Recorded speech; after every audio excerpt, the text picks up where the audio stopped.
السلام علیکم ورحمۃ اللہ وبرکاتہ. میرا نام محسن جاوید ہے، مجلس کچن سے ہوں.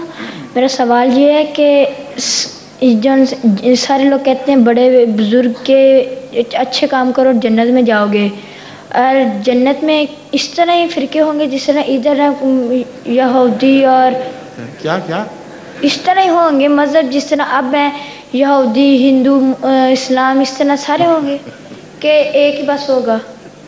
ایک ہی دین ہوگا توحید کا، اور کوئی دین نہیں ہوگا. جی شکریہ. جنت میں تو اللہ کی وحدت کے سوا اور کچھ نہیں ہوگا.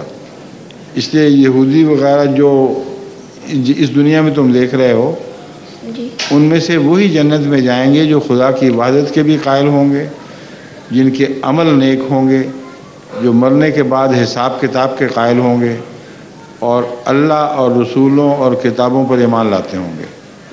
ایسے نیک اگر کہیں ہوں گے تو اگر اسلام کا پیغام ان کو نہ بھی پہنچا ہو تو اپنی ذات میں وہ نیک لوگ ہیں. اس لیے اللہ تعالیٰ نے قرآن میں فرمایا ہے ان کو بھی اللہ جنت میں داخل کر دے گا، مگر نام یہودی کی وجہ سے نہیں بلکہ اپنے ایمان اور اخلاق کی وجہ سے. سمجھے؟ جی شکریہ.